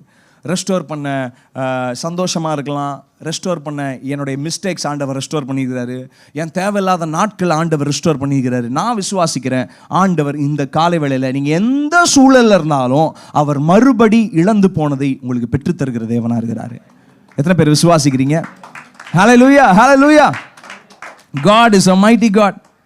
இப்போ இந்த எல்லா சூழ்நிலையிலையும் நம்ம என்ன செய்யணும்னா, ரெஸ்டோரேஷன் டைமில் ஆண்டவருக்கு நன்றி சொல்லி கொண்டே இருக்கணும், அவர் செய்த நன்மைகளை நினைத்து கொண்டே இருக்கணும். நேற்று நான் வாசிருந்தப்போ இந்த கிரைசிஸ்ங்கிற வார்த்தையை நான் பார்த்தேன். கிரைசிஸ்னால் என்ன? குறைவு, கரெக்டா? ஆனால் இதை பார்த்துன்னு இருக்கிறப்பவே எனக்கு இன்னொரு வார்த்தை தெரிஞ்சிச்சு. கிரைசிஸ்ங்கிற வார்த்தையை எப்போல்லாம் பார்க்குறீங்களோ, கிரைஸ்ட் இஸ்ன்னு பாருங்க. குறைவு குறைவு, கிரைசிஸ். என் காதில் எப்படி கேட்கணும்னா, நம்மளாம் அனாயிண்டட் காதுகள, நம்ம காதில் எப்படி கேட்கணும்னா, கிரைஸ்ட் இஸ். ஒரு குறைவு இருக்கிறப்போ அங்கே இயேசு இருக்கிறாரு, ஒரு குறைவு இருக்கிறப்போ அங்கே இயேசு இருக்கிறாருன்னா உங்களுடைய காதுகளில் கேட்கணும். எத்தனை பேர் விசுவாசிக்கிறீங்க? இங்கே பாருங்களேன், நம்மளுடைய தேவன் இழந்து போனதை மறுபடி பெற்று தருகிறார். ஒருவேளை நீங்கள் இதுக்கு மேலே ஹோப்பே இல்லைன்னு நீங்கள் நினைக்கிறீங்களா? இதுக்கு மேலே இழந்து போன நாட்களை மறுபடி ரெடீம் பண்ண முடியாதுன்னு நினைக்கிறீங்களா? இல்லைங்க, என்னுடைய தேவன் இழந்து போன நேரத்தை கூட உங்களுக்கு ரெடீம் பண்ணுவார். ஹல்லேலூயா. இயேசுவோட முதலாம் அற்புதம் என்ன அற்புதம்னா, தண்ணீரை திராட்சை ரசமாக மாற்றுகிற அற்புதம். எல்லாரும் அசால்ட்டாக வாசன் போயிடுறீங்க, எல்லாரும் அசால்ட்டாக பார்த்துன்னு போயிடுவாங்க. தண்ணீரை கிரேப் ஜூஸாக மாற்றினாலே ஒரு பெரிய அற்புதம், கரெக்டுங்களா? இப்போ கிரேப் ஜூஸ்னால் நம்ம ஊரில் போடுவாங்களே, நிறைய பாலை ஊற்றி கொஞ்சம் 2-3 கிரேப்ஸை போட்டு நம்ம ஊரில் போடுற கிரேப் ஜூஸ், இதை மாற்றிருந்தாலே ஒரு பெரிய அற்புதம். ஆனால் ஜீசஸ் என்ன பண்ணுறாரு, ஒயினாக மாற்றுறாரு. ஏன் ஒயினாக மாற்றுறது அவ்வளோ பெரிய அற்புதம்? நீங்கள் பார்த்தீங்கன்னா ஒரு சாதாரண ஒயின் நல்லா டேஸ்ட் பண்ணுறதுக்கு 5 வருஷம் மண்ணுக்கடியில் போட்டு அது மிதித்து அதை உள்ளே வச்சுருக்கணும். உள்ளே வச்சு அதை காட் பண்ணாதான் அது ஒயினாக மாறுகிறது. ஆனால் வசனம் என்ன சொல்லுது, ஃபஸ்ட்டு கொடுத்த ஒயினை விட செகண்ட் கொடுத்த ஒயின் வந்து டேஸ்ட் அதிகமாக இருந்துச்சு. அப்படின்னா ஆண்டவருடைய அற்புதத்தில் என்ன நடக்குது, ரெஸ்டோரேஷன் ஆஃப் டைம். எவ்வளோ 50 வருஷமாக இருக்க வேண்டிய காலத்தை ஆண்டவர் அமுக்கி உங்களுக்கு இன்ஸ்டண்ட்டாக ஒரு ஒயினை கொடுக்குறாரு. அதில் தான் ஆண்டவருடைய அற்புதத்தை அவர் வெளிப்படுத்துகிறாரு. ஹல்லேலூயா. ஒருவேளை யாராவது நாட்களை நீங்கள் வீணாக்கி இருந்தீங்கன்னா அது உங்களுடைய மிஸ்டேக்காகவே இருக்கலாம். நான் இன்னைக்கு குட் நியூஸ் என்ன தெரியுமா, உங்கள் மிஸ்டேக்னாலேயே நீங்கள் நாட்களை வேஸ்ட் பண்ணியிருந்தா பரவாயில்ல, உங்களுடைய தவறுனாலேயே நீங்கள் வருஷங்களை கடத்தி இருந்தால் பரவாயில்ல, ஆனால் ஆண்டவர் அதையும் உங்களுக்கு ரெஸ்டோர் பண்ண போதுமானவராக இருக்கிறாரு. எத்தனை பேர் ஆமீன் சொல்கிறீங்க? ஹல்லேலூயா. My God is an amazing God. And இது எல்லாமே 7 இருக்கும். பைபிளில் பார்த்தீங்கன்னா 7 வருஷம் 7 வருஷம் 7 வருஷமாக இருக்கும். 7 எதை குறிக்குதுன்னா பரிபூர்ணத்தை குறிக்குது. ஹல்லேலூயா. ஆண்டவர் 7 மடங்கா உங்களுக்கு ரெஸ்டோர் பண்ண போறாரு. இப்போ 7 வருஷம் பஞ்சம் இருந்துச்சு, விச் மீன்ஸ் பஞ்சம் இன்டென்ஸாக இருந்துச்சுன்னு அர்த்தம். ஏன் எங்கே பார்த்தாலும் 7 வருஷம் பஞ்சம்? யோசேப்போட கதையிலையும் 7 வருஷம் பஞ்சம், இங்கேயும் ஏன் 7 வருஷம் பஞ்சம்னா, பஞ்சம் வந்தாலே 7 வருஷம், விச் மீன்ஸ் அந்த பஞ்சம் ரொம்ப மோசமான பஞ்சம். அந்த பஞ்சத்துலையும் ஆண்டவர் உங்களுக்கு எப்படி மீட்டு தருகிறார்னா 7 மடங்கு ஆசீர்வாதத்தை உங்களுக்கு மீட்டு தருகிறார். 7 மடங்கு திரும்பி தருகிறனா 7 மடங்கு குவாலிட்டியாக இருக்கிற ஒரு ஹஸ்பண்டை உங்களுக்கு தருவார். இல்லை அட்லீஸ்ட் ஒரு 7 பேக் இருக்கிற ஹஸ்பண்டாக உங்களுக்கு தருவார். 6 பேக் வரும், எக்ஸ்ட்ரா பேக் மாதிரி 7 மடங்கு ஆண்டவர் மறுபடி உங்களுக்கு மீட்டு தருவார்னா அப்படி தான் தருவார். எத்தனை பேர் இதெல்லாம் விசுவாசிக்கிறீங்க? எதெல்லாம் இழந்திருக்கிறீங்கன்னு தெரியல, ஆனால் இன்னைக்கு எஸ்பெஷலாக காலத்தை ஆண்டவர் ரெடீம் பண்ணுகிற காலை வேளையாக இருக்க போகிறது. இப்போ நான் இது வரைக்கும் சொன்னது, ஆண்டவர் எதெல்லாம் ரெஸ்டோர் பண்ணுகிறாரு. வியாதியிலிருந்து சுகத்தை ரெஸ்டோர் பண்ணுகிறாரு, ஹெல்த்தை ரெஸ்டோர் பண்ணுகிறாரு, லைஃப்பை ரெஸ்டோர் பண்ணுறாரு, காசை ரெஸ்டோர் பண்ணுறாரு, பணத்தை ரெஸ்டோர் பண்ணுறாரு, ப்ராப்பர்ட்டிஸை ரெஸ்டோர் பண்ணுகிறாரு, வாழ்க்கையை ரெஸ்டோர் பண்ணுகிறாரு, உங்களுடைய பொசிஷன்ஸை ரெஸ்டோர் பண்ணுறாரு. இப்போ தான் எப்படி ரெஸ்டோர் பண்ணுறாருன்னு நம்ம பார்க்க போகிறோம். எத்தனை பேர் ரெடியாக இருக்கிறீங்க? இதுதான் சிலுவையில் ஆண்டவர் நமக்கு கற்றுத்தருகிறார். எல்லாம் லேவியராகமம் 6ஆம் அதிகாரம் 4 6 வரைக்கும் பார்க்க போகிறோம். லேவியராகமம் 6ஆம் அதிகாரம் 4 6 வரைக்கும். அவன் செய்த பாவத்தினாலே குற்றவாளியானபடியால் தான் பலாத்காரமாய் பறித்து கொண்டதையும் இடுக்கண் செய்து பெற்றுக்கொண்டதையும் தன் வசத்திலே ஒப்புவிக்கப்பட்டதையும் காணாமற் போயிருந்து தான் கண்டெடுத்ததையும் பொய்யானையிட்டு சம்பாதித்த பொருளையும் திரும்ப கொடுக்க கடவன். அந்த முதலை கொடுக்கிறதும் அல்லாமல் அதனோடு 5 1 பங்கு அதிகமாகவும் கூட்டி அதை தான் குற்ற நிவாரண பலியை இடும் நாளில் அதற்குரியவனுக்கு கொடுத்துவிட்டு தன் குற்ற நிவாரண பலியாக உன் மதிப்புக்கு சரியான பழுதற்ற ஆட்டுக்கடாவை கர்த்தருக்கு செலுத்தும்படி அதை ஆசாரியனிடத்தில் குற்ற நிவாரண பலியாக கொண்டு வருவானாக. ஓகே, லேவியராகமத்தில் 5 பலிகளை குறித்து நம்ம ஏற்கனவே பார்த்துருக்குறோம், நம்ம வாசிருக்கிறோம். என்ன 5 பலிகள்? போஜன பலி, தகன பலி, சமாதான பலி, பாவ நிவாரண பலி, குற்ற நிவாரண பலி. இந்த 5 பலியும் யாரை குறிக்குது? இயேசுவை குறிக்குது. ஆமாவா இல்லைங்களா? இயேசு வந்து இதே ஆர்டர்லாம் பலி செலுத்தணும், வேற ஆர்டர் கூட மாறக்கூடாது. இதே ஆர்டர்லாம் தகன பலி இல்லை போஜன பலி, தகன பலி, இதே ஆர்டர்லாம் பலி செலுத்தணும். இயேசு கூட சிலுவையில் தொங்குனப்போ ஒவ்வொரு பலிகளாக உங்களுக்கு எனக்காக அவர் முடித்து கொண்டு வந்தார். ப்ராப்ளி இது வருகிற நாட்களில் பார்க்கலாம். நான் ஏற்கனவே தகன பலிகளை குறித்து மற்ற பலிகளை குறித்து நான் ஏற்கனவே பேசியிருக்கிறேன். இங்கே எந்த பலியை குறித்து சொல்லப்பட்டிருக்குன்னா குற்ற நிவாரண பலியை குறித்து சொல்லப்பட்டிருக்கு. குற்ற நிவாரண பலி மாதிரி ஒரு பயங்கரமான பலியை பார்க்கவே முடியாது. ஏன்னா எல்லாத்துலேருந்து வெளியே வந்துடலாம், பாவம் செஞ்சுட்டு என்னை மன்னிச்சிட்டாருன்னு கூட வந்துடலாம். ஆனால் அந்த குற்றத்தில் நீங்கள் வாழ்கிறீங்க பார்த்தீங்களா, அது மாதிரி ஒரு கொடுமையான வாழ்க்கையை நீங்கள் பார்க்கவே முடியாது. ஃபார் எக்ஸாம்பிள், நான் ஒரு தப்பு பண்ணுறேன். நான் தப்பு பண்ணுறப்போ இங்கே இருக்கிற தம்பி என்னை மன்னிச்சிடுறாப்புல, சரி பரவாயில்ல விடுங்க பிரதர் ஓகேன்னு சொல்கிறாரு. இவர் என்னை மன்னிச்சாலும் நான் என்னை மன்னிக்காமல் ஒரு 2 வருஷமாக இதே யோசிச்சுட்டு சாப்பிடாம தூங்காமல் அவர் மன்னிச்சிட்டாரு. அவர் என்னை கண்டுக்கல, ஓகேன்னு சொல்லிட்டாரு. வாட்ஸ்அப்பில் ஏதாவது பிளாக் பண்ணலாம் எடுத்து விட்டாரு. இப்போ திரும்பி ஃப்ரெண்ட் ஆகிட்டார், எல்லாம் பண்ணிட்டாரு. இப்போ நாங்கள் 2 பேரும் ஃப்ரெண்ட்ஸ் ஆகிட்டோம். ஆனால் நான் வந்து இன்னும் பிளாக் பண்ணியே வச்சுருந்தேன் என் மைண்டில் அப்படின்னு நீங்கள் நினச்சிங்கன்னா இது மாதிரி ஒரு கேவலமான நிலைமையை பார்க்கவே முடியாது. இதுதான் குற்ற நிவாரண பலி. இயேசு கிறிஸ்து உங்களுக்கு கில்ட் ஆஃபரிங்காகவும் இருக்கிறாரு. உங்கள் பாவத்தை மாத்திரம் மன்னிக்கல, நீங்கள் கில்ட்டியாக ஃபீல் பண்ணுறீங்களே, ஐயோ I am not good enough, ஆண்டவருடைய ஆலயத்துக்கு வர்றதுக்கு நான் தகுதி இல்லை, நான் இதெல்லாம் பாடுகிறதுக்கு தகுதி இல்லை, நான் ஊழியம் செய்கிறதுக்கு தகுதி இல்லை அப்படின்னு நீங்கள் நினச்சிங்கன்னா அதுக்காகவும் இயேசு பலியாக இருக்கிறாரு. ஸோ லேவியர் ஆகமத்தில் கொஞ்சம் ரூல்ஸ் இருக்குது. என்ன ரூல்ஸ்னால், தெரியாமல் நீங்கள் மற்றவங்களுடைய எதை ஆட்டையை போட்டிங்கன்னா, மற்றவங்களுடைய பொருட்களை, மற்றவங்களுடைய காரியங்களை, அவங்களுடைய காசாக இருக்கலாம், இல்லைனா தெரிஞ்சு நீங்கள் திருடுறீங்க, இல்லைனா ஃபோர்ஜரி பண்ணுறீங்க, மற்றவங்களுடைய இதெல்லாம் எல்லாத்தையும் நீங்கள் சுருண்டுறீங்க, இல்லைனா பொய் வாக்கு கொடுக்குறீங்க, நான் இது உனக்கு செய்வேன்னு சொல்லிட்டு நீங்கள் செய்யாமல் இருந்தீங்கன்னா இப்போது குற்ற நிவாரண பலி ஒன்று வைக்கணும். எப்படி வைக்கணும்னா, ஒரு ஆட்டை கொண்டு வந்து அந்த ஆட்டின் மேலே கையை வைக்கணும். இதில் வந்து கிரைஸ்ட் பயங்கரமாக ரிவீல் ஆவார். ஸோ நீங்கள் நல்லா கவனிங்க. பழுதற்ற ஆடு, நீங்கள் நல்லா புரிஞ்சுக்கோங்க, ஸ்பாட்லெஸ் லேம்பு, பழுதற்ற ஆட்டு. ஏற்கனவே நான் கிறிஸ்மஸை குறித்து ஒரு சர்மன் கொடுத்தப்போ எப்படி பழுதற்ற ஆட்டை அந்த மெய்ப்பர்கள் பெற்றெடுக்கிறதுனால தான் அந்த மெய்ப்பர்கள் இயேசுகிட்ட போய் உட்காந்தாங்கன்னு நான் சொன்னேன். பழுதற்ற ஆட்டை தான் அவங்க பலியாக கொண்டு வருவாங்க. ஸோ என்ன நடக்கும் நான் சொல்கிறேன். ஒரு ஆடு கடந்து வரும். ஆடு கடந்து வரப்போ பிரதான ஆசாரியர் என்ன பண்ணுவார், ஆசாரியர் அவருடைய கையை எடுத்து அந்த ஆட்டின் மேலே வைப்பார். வச்சு என்ன சொல்லுவார், உன்னுடைய பழுதற்ற தன்மையெல்லாம் இப்போ என் மேலே வரப்போகிறது, என்னுடைய அழுக்கு, என்னுடைய பாவம், என்னுடைய மீறுதல்கள், என்னுடைய கில்ட்டெல்லாம் உன் தலை மேலே வரப்போகுதுன்னு சொல்லிட்டு கத்தி எடுத்து அந்த ஆட்டை வெட்டி அந்த ரத்தத்தை எடுத்து அந்த இடத்துல தெளிப்பாங்க. இதுதான் அவங்க செய்கிற எல்லா பலியும். ஒவ்வொரு பலியாக வாசம். இப்போ குற்ற நிவாரண பலி, இந்த கில்ட் ஆஃபரிங்க்கு இதுதான் செய்வாங்க. ஸோ பேசிக்காக என்ன நடக்குது, இவருடைய கையை எடுத்து அந்த ஆட்டின் மேலே வைக்கிறாரு. அப்புறம் ஆட்டினோட அந்த பியூரிட்டி எல்லாம் இவர் மேலே வந்துடுது அப்படின்னு இவங்க டிசைட் பண்ணுறாங்க. இந்த இடத்துல கூட ஒரு மனுஷன் தெரியாமையோ தெரிஞ்சோ ஏதோ ஒரு காசையோ பொருளையோ திருடி இருந்தா அவன் எப்படி ரிஸ்டோர் பண்ணணுமா, அந்த 5ஆம் வசனத்தை நம்ம பார்க்க போகிறோம். 5ஆம் வசனம். பொய்யானையிட்டு சம்பாதித்த பொருளையும் திரும்ப கொடுக்க கடவன், அந்த முதலை கொடுக்கிறதும் அல்லாமல் அதனோடு 5இல் 1 பங்கு அதிகமாகவும் கூட்டி அதைத்தான். போதும். முதல்ல கொடுக்கறதுனா என்னன்னா 100% திரும்பி கொடுக்கணும். இப்போ ரெஸ்டரேஷன் எப்படி நடக்குதுன்னு சொல்கிறேன். ஏதாவது இழந்து போனீங்கன்னா 100% இழந்து போனதை எல்லாத்தையும் திரும்பி கொடுக்கணும். அது மாத்திரம் இல்லாமல் இப்போதான் ஒரு பாயிண்ட் இருக்கு, அதனோட 5இல் 1 பங்கு அதிகமாகவும் கூட்டி கொடுக்கணும். அப்படின்னா 20% எக்ஸ்ட்ராவாக கொடுக்கணும். ஸோ 120% எக்ஸ்ட்ராவாக கொடுக்கணும் யாராவது திருடி இருந்தா. ஸோ டெக்னிக்கலாக ஏசப்பா சிலுவையில் என்ன தெரியுமா பண்ணியிருக்கிறாரு, உங்களுடைய இடத்தையும் என் இடத்தையும் அவர் எடுத்துக்கொண்டார். டெக்னிக்கலாக யார் 120% கொடுக்கணும்னா நம்ம தான் கொடுக்கணும்.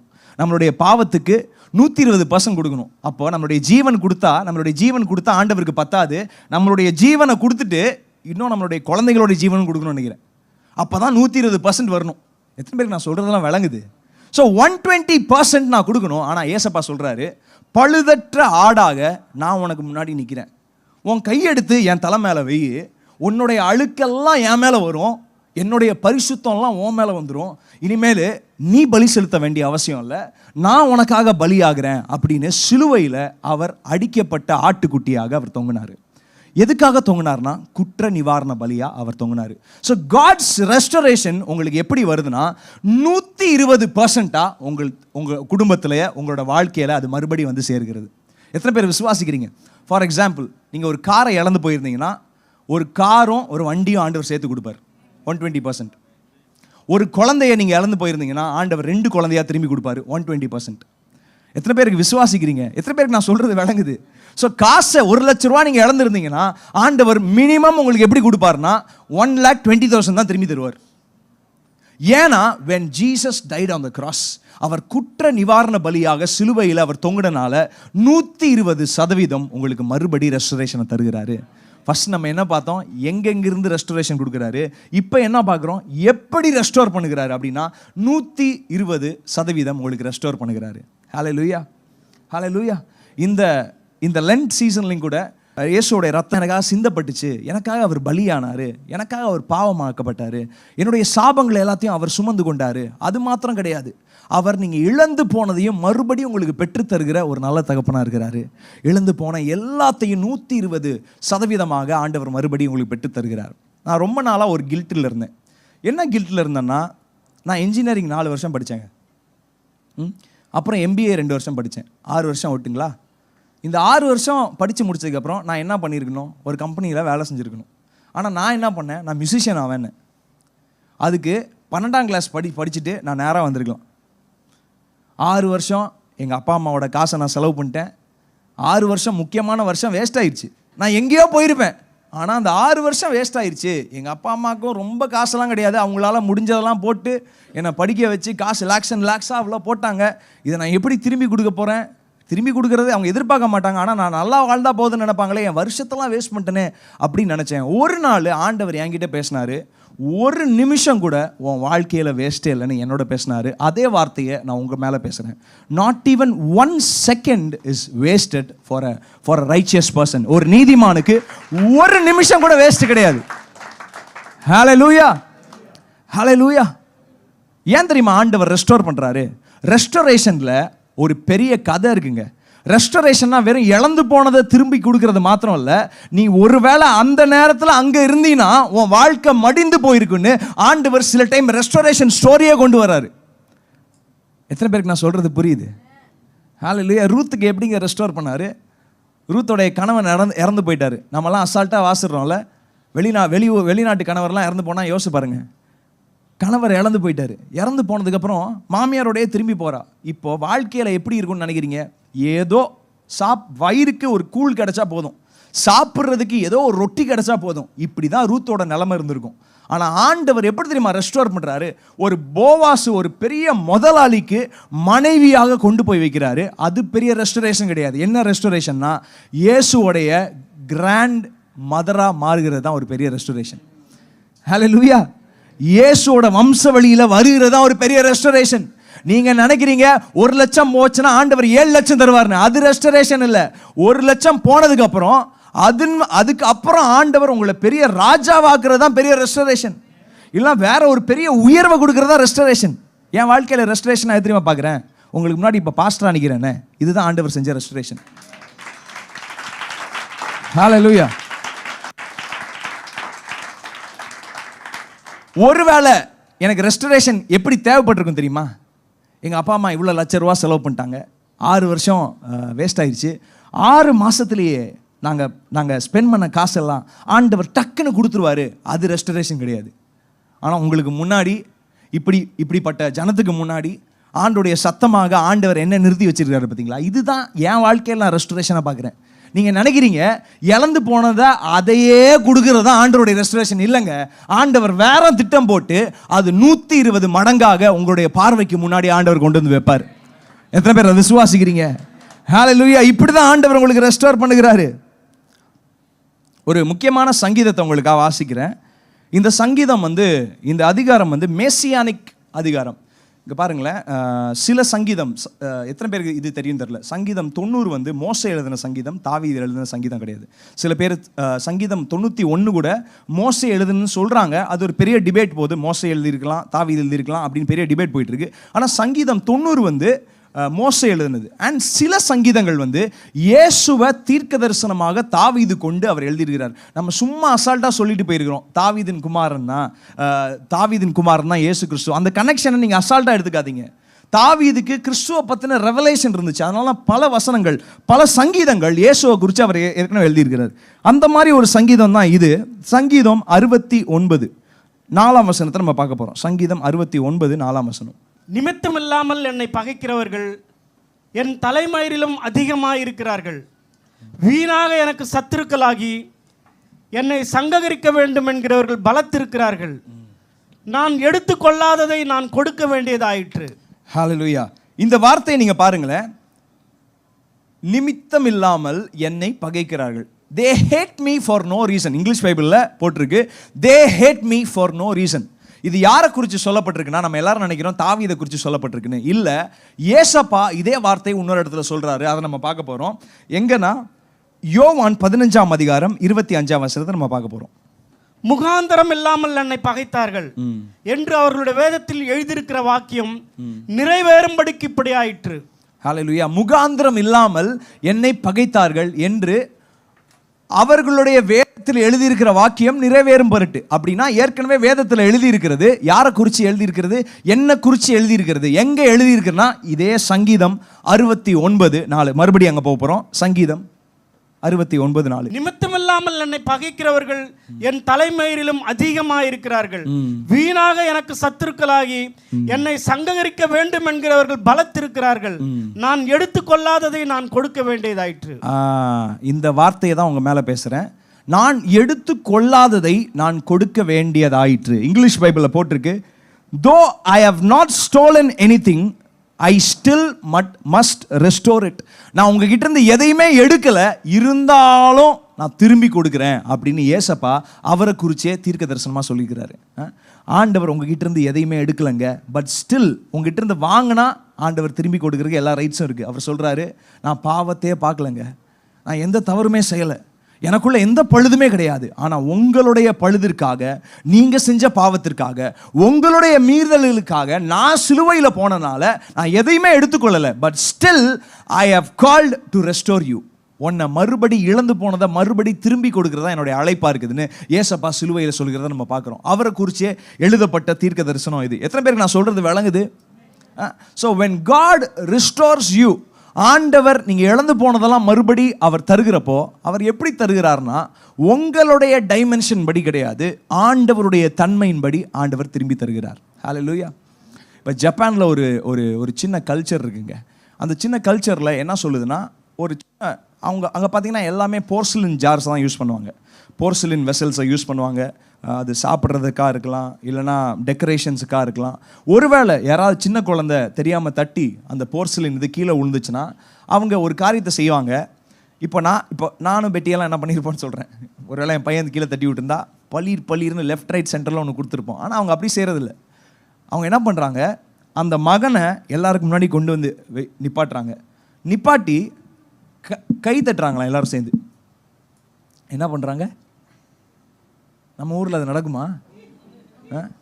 நல்லா கை தட்டுறாங்க. ஒருவேளை நம்ம கை தட்டினா என்ன சொல்லுவாங்க, பையனை நீ குட்டி செவராகிடுவாடா, அவன் நல்லாவே வளர மாட்டான், அவன் செய்கிற தப்பெல்லாம் தட்டி கொடுக்குற. ஆனால் ஜப்பானில் அப்படி கிடையாது. அதுதான் நல்லாகிறாங்க அவங்க. நம்ம எப்படிக்கிறோம்? நம்ம அப்படியே பயங்கரமாக வளர்க்குறோன்னு ஜெயிலாம் வளர்ந்துனுக்குது நம்ம ஊர்லலாம். அவனை கூட்டு வந்து நடுவில் நிப்பாட்டி எல்லாரும் சேர்ந்து கை தட்டுறது. உடனே அவனுக்கு எம்பாரஸ்மெண்ட்டாக இருக்கும். ஃபஸ்ட்டு நீங்கள் நல்லா புரிஞ்சுக்கோங்க, எல்லாரும் சேர்ந்து கை தட்டினா ஊசி எடுத்து குத்துற மாதிரி இருக்கும். அதுக்கு நீ 2 வார்த்தை திட்டுன்னு போயிடலாம், இல்லைனா ஒரு அடி அடிச்சுன்னு போயிடலாம். எல்லாருக்கும் முன்னாடி கூப்பிட்டு வந்து நீ தான் உடைச்ச அப்படிங்கிற மாதிரி இருக்கு. எல்லாரும் சேர்ந்து கை தட்டுவாங்களாம். No, that's okay. அதோட அவங்க நிப்பாட்டுறது இல்லை. அவங்க என்ன பண்ணுறாங்க, உடஞ்சி போன போர்சிலின்லாம் எடுத்து, இதுக்கு முன்னாடி அந்த போர்சிலினை எப்படி பண்ணியிருப்பாங்கன்னா மண்ணுலால் பண்ணியிருப்பாங்க. ஆனால் இப்போ என்ன பண்ணுறாங்க, கோல்டு இருக்குல்ல, கோல்டை உருக்கி, கோல்டு அந்த அந்த மோல்டன் கோல்டா உருக்கப்பட்ட கோல்டை எடுத்து எல்லாத்தையும் ஒட்ட வைக்கிறாங்க. ஒட்ட வச்சு இப்போ ஒரு புது டிசைனாக இருக்குது. ஏற்கனவே இருந்ததை விட இப்போ ரொம்ப அழகாக இருக்குது, விலை உயர்ந்ததாகவும் இருக்குது. இப்போ என்ன பண்ணுவாங்க, இந்த பார்ட்ஸ் எல்லாம் அவங்க ஆக்ஷன் கூடுவாங்க. ஆக்ஷன் கூடுறப்போ வாங்கின ரேட்டை விட இப்போ ரொம்ப அதிகமாக போகும். இப்போ என்ன, மதிப்பு அதிகமாகிடுச்சு. யாராவது உடைந்து போய் இந்த காலை வேளையில் இருந்தீங்கன்னா, if your life is broken, if your tragic லைஃப்பில் நீங்கள் வாழ்ந்து நீங்கள் இப்போ தான் உடஞ்சி போய் ஏதோ சேர்ந்துருக்கிறேன்ப்பா, இப்போ தான் நான் பொறுக்கி ஆண்டவர் வச்சுக்கிறாரு, அங்கங்கே செதறி போய் கிடந்தேன், எல்லாத்தையும் சேர்த்து இப்போ தான் ஓரளவுக்கு வச்சிருக்கிறாரு அப்படின்னு நீங்கள் நினச்சிங்கன்னா, இனி வரப்போகிற நாட்கள் எப்படி இருக்குன்னு உங்களை பார்த்து தீர்க்க தரிசனமாக சொல்கிறேன். ஏன்னா யார் கையில் தெரியுமா நீங்கள் சிக்கியிருக்கிறீங்க? மனுஷ கையில் சிக்கிலங்க. The greatest master maker, the greatest, எப்படி சொல்றது, அவர் எப்படி விவரிக்கிறனே தெரியல, the greatest painter, the greatest ஆர்கிடெக்டோட கையில் நீங்கள் மாட்டிட்டு இருக்கிறதுனால அவர் என்ன பண்ணுவார், உடஞ்சி போயிருக்கிறதெல்லாம் மறுபடி சேர்த்து இன்னும் அழகுபடுத்தி உங்களுக்கு வேல்யூவை ரொம்ப அதிகப்படுத்துவார். எத்தனை பேர் இந்த காலை வேளையில் ஆமேன்னு சொல்கிறீங்க? நான் ஒரு டெஸ்டிமோனியாக உங்களுக்கு முன்னாடி நிற்கிறேங்க. என் வாழ்க்கையெல்லாம் ரொம்ப ஷேட்டர் ஆகி ஒன்றுமே இல்லாமல் போயிருக்க வேண்டியது. நான் சொல்கிறேன், in every area, even my marriage, N marriage உடஞ்சி போய் ரொம்ப மோசமாக போயிருக்க வேண்டியது. அதுக்கு முன்னாடி நான் வாழ்ந்த வாழ்க்கை ரொம்ப மோசமாக போயிருக்க வேண்டியது. நான் சர்ச்சில் தான் வாழ்ந்தேன், வசனம் தான் கேட்டேன், பாட்டு தான் பாடினேன், எந்நேரமும் ஸ்டேஜில் தான் இருப்பேன். ஆனால் யாருக்குமே தெரியாது நான் எந்த அளவுக்கு ஒரு உடஞ்ச மனுஷனாக இருந்தேன்னு. Only God knows. என்னுடைய அப்பாவோட ஸ்டைலே என்னென்னா, யாருக்குமே தெரியாத என்ன யாருக்குமே தெரியாத அளவுக்கு அவர் திரும்பி பில்டு பண்ணார். So building happened privately, gathering happen privately, moulding happen privately. உங்களுக்கு முன்னாடி ஏதோ ஒரு ப்ரீச்சராக இன்றைக்கி நான் நிற்கல, நான் உங்களுக்கு முன்னாடி ஒரு வாக்கிங் டெஸ்டிமோனியாக நான் நிற்கிறேன். ஹல்லேலூயா. எதை நான் தைரியமாக சொல்லுவேன்னா, என் அப்பா இழந்து போனதெல்லாம் மறுபடி கட்டுவார். வருஷம் இழந்து போயிடுச்சுன்னு நினைக்கிறீங்களா? உங்கள் பேர் இழந்து போயிடுச்சுன்னு நினைக்கிறீங்களா? உங்களுடைய வயசு இழந்து போயிடுச்சுன்னு நினைக்கிறீங்களா? எல்லாத்தையும் மறுபடி ஆண்டவர் கட்டுவார். எத்தனை பேர் விசுவாசிக்கிறீங்க? நான் இந்த வாரம் ஒரு அண்ணா அக்கா வீட்டுக்கு நான் போயிருந்தோம், சாப்பிட போயிருந்தோம். அப்போது அவங்க சொன்னாங்க, இழந்து போன எங்கள் ஹஸ்பண்டோட சில நாட்கள் ஆண்டவர் எப்படி ரிஸ்டோர் பண்ணியிருக்கிறாரு அப்படின்னு சொல்லிட்டு இருந்தாங்க. அது வந்து குடி பழக்கத்தினால இருக்கலாம், இல்லை போதை பழக்கத்தினால இருக்கலாம், இல்லைனா கெட்ட பழக்கத்தினால இருக்கலாம். ஆண்டவர் அதை ரிஸ்டோர் பண்ணுகிறாரு. எப்படி ரிஸ்டோர் பண்ணுறாருன்னா, இவரெல்லாம் இப்படி மாற முடியுமா அப்படிங்கிற நிலைமையில ஆண்டவர் ரிஸ்டோர் பண்ணுகிறாரு. இதுதான் ஆண்டவருடைய ரெஸ்டரேட்டிவ் பவர். எத்தனை பேர் விசுவாசிக்கிறீங்க? இந்த ரெஸ்டரேட்டிவ் பவரில் நிறைய பேர் கொஞ்ச நாள் காத்திருக்கணும். எத்தனை பேருக்கு நான் சொல்கிறது விளங்குது? ஃபஸ்ட்டு நீங்கள் காத்திருக்கணும். அப்புறம் உங்களுடைய குடும்பத்தில் யாருடைய வாழ்க்கை ரெஸ்டோர் ஆகணும்னா கொஞ்ச நாள் காத்துருங்க. இப்போ யாருனாலையும் பொறுக்க முடியலல்ல. இப்போ ஒரு இஷ்யூ ஆச்சுன்னா அந்த உடனே அந்த ஒய்ஃபை டிவோர்ஸ் பண்ணிடுறாங்க. ஒரு பிரச்சனை ஆச்சுன்னா ஹஸ்பண்டை டிவோர்ஸ் பண்ணிடுறாங்க. பையன் ஒரு தப்பு பண்ணிட்டானா எனக்கு பையனே இல்லை அப்படின்னு அதுக்கு டிவோர்ஸ் ஆகிடலாம் எழுதி கொடுக்குறதுன்னு தெரில. வீட்டை விட்டு துரத்திடுறது. நம்ம ஊர் லாங்குவேஜில் வீட்டை விட்டு கிளம்பிடு. உடனே கட் பண்ணி விடுறது தான் பார்க்குறாங்க. கட் பண்ணி விடுறதுல சொல்யூஷனே இல்லை. கொஞ்ச நேரம் காத்துருங்க. ஆண்டவருடைய ரெஸ்டரேஷன் வல்லமை உங்களுடைய பிள்ளைகளோட வாழ்க்கையிலையும் உங்களுடைய வாழ்க்கையிலையும் அது விளங்கும். ஹல்லேலூயா, ஹல்லேலூயா. எத்தனை பேர் விசுவாசிக்கிறீங்க? ஆண்டவர் இன்னைக்கு நிறைய பேர் ரெஸ்டோர் பண்ணிட்டு இருக்கிறாருங்க. த கிரேட்டஸ்ட் ரெஸ்டரேஷன் ஸ்டோரி என்ன தெரியுமா? நான் ஏற்கனவே சொன்னேன், சிலுவையில் ஆண்டவர் உங்களுக்கு பாவ மன்னிப்பை மாற்றம் கிடையாது, இழந்து போன நாட்களையும் ஆண்டவர் ரெஸ்டோர் பண்ணுகிறாரு. யோபுவோட வாழ்க்கையில் த கிரேட்டஸ்ட் ரெஸ்டோரேஷன் ஸ்டோரி வந்து யோபுவோட வாழ்க்கையில் தான் நினைக்கிறேன். யோபு வந்து பாருங்களேன், அவன் மோசமான ஆளாக இருந்து அவன் வாழ்க்கையில் எல்லாம் போனால் பரவாயில்ல, அவன் ஒரு நீதிமானாக இருக்கிறான், அவன் ஒரு சன்மார்க்கனாக இருக்கிறான். இப்போது ஜென்ரலாக இழந்து போகிறப்ப நீங்கள் என்ன நினைப்பீங்க? நான் ஏதோ தப்பு பண்ணியிருக்கிறேன், ஏதோ ஒரு பாவத்தை பண்ணியிருக்கிறேன் அப்படி தான் நம்ம நினைப்போம். நான் தப்பு பண்ணனால ஆண்டவர் இந்த தண்டிக்கிறாரு, தப்பு பண்ணனால பேட் சிச்சுவேஷனுக்குள்ளே போயிருக்கிறோம் அப்படி தான் நம்ம நினைக்கிறோம். யோபு அப்படிப்பட்ட ஆள் கிடையாது. அவன் நீதிமானாக இருந்தான், சன்மார்க்கனாக இருந்தான். ஆனால் அவனுடைய பிள்ளைகள் இறந்து போகிறாங்க. நான் இன்றைக்கி இந்த வாரம் ஒரு அனிமேஷன் பார்த்துட்டு இருந்தேன். யோபுவை பற்றின ஒரு அனிமேஷனை முடிஞ்சால் நான் ப்ராட்காஸ்டிங் இதில் போட்டு விட்றேன். எப்படி இன்டென்சிஃபைடாக ஒரு ஏஐ இது பண்ணியிருக்கிறாங்க. எப்படின்னா வீடெல்லாம் பற்றிக்கிட்டு எரியும். இழந்து போகிறப்பன்னு நினச்சோம், சும்மா நினச்சிருக்கிறோம். எல்லா பசங்க பொண்ணுங்கள்லாம் கண்ணுக்கு முன்னாடி அப்படியே விழுந்து சாவாங்க. எல்லா மாடுகளும் செத்துருக்கும், எல்லா வீடும் எரிஞ்சிருக்கும். அந்த தேசத்துலேயே அவன் மட்டும் தனியாக உட்காந்து புலம்புவான், அழுவான். ஏன் எனக்கு இப்படி நடந்துச்சு, ஏன் இப்படி நடந்துச்சு, ஏன் எனக்கு இந்த பிரச்சனை அப்படின்னு தனியாக அழுவான். பட் ஆண்டவர் எப்படி தெரியுமா ரெஸ்டோர் பண்ணுறாரு? ரெண்டு மடங்காக ஆண்டவர் யோபுக்கு ரெஸ்டோர் பண்ணுறாரு. இழந்து போனதெல்லாம் திரும்பி தருகிறது இல்லைங்க. ஒருவேளை ஃபஸ்ட்டு பையன் ஒல்லியாக இருந்தானா செகண்ட் பையன் அர்னால்டு மாதிரி பிறந்திருப்பான். ஹல்லேலூயா. நீங்கள் அப்படிலாம் பார்க்குறீங்களா? ஃபஸ்ட்டு பையனுக்கு முடி இல்லாமல் இருந்துச்சுன்னா செகண்ட் பிறந்த பையன் ஒரே சிம்சோன் மாதிரி பிறந்திருப்பான். எத்தனை பேர் விசுவாசிக்கிறீங்க? See, sometime restoration happens because Godோட டிசைனை ஆண்டவர் மறுபடியும் உங்களோட வாழ்க்கையில் கொண்டு வரணுங்கிறதுக்காகவே ரெஸ்டோரேஷன் பண்ணுறாரு. ஃபஸ்ட்டு அப்ரோச்சில் என்ன ஆகுது? கொஞ்சம் லைட்டாக வழுக்க இருந்துச்சுன்னா செகண்ட் அப்ரோச்சில் பர்ஃபெக்டாக இருக்கும். ஃபஸ்ட்டு அப்ரோச்சில் கொஞ்சம் ஞானம் கம்மியாக இருந்துச்சுன்னா செகண்ட் அப்ரோச்சில் ஆண்டவருடைய ஞானம் ஃபுல்னஸில் உங்களுக்கு ரெஸ்டோர் பண்ணுவார். நான் நிறையா ரெஸ்டோர் ஆன ஃபேமிலிஸை பற்றி நான் நேற்று கொஞ்சம் படிச்சுட்டு இருந்தேன். அவங்க நிறைய ஹஸ்பண்ட் அண்ட் ஒய்ஃப்ஸ் சொன்ன கதையெல்லாம் நான் வாசிட்டு இருந்தேன். சில டைம் வந்து சீட்டிங்னாலையாக இருக்கலாம், சில டைம் வந்து பிடிக்காதனாலையாக இருக்கலாம், சில டைம் இந்த கல்யாணத்துக்கு வேணாம் அப்படின்னு வெளியே போகிறதுனாலையாக இருக்கலாம்.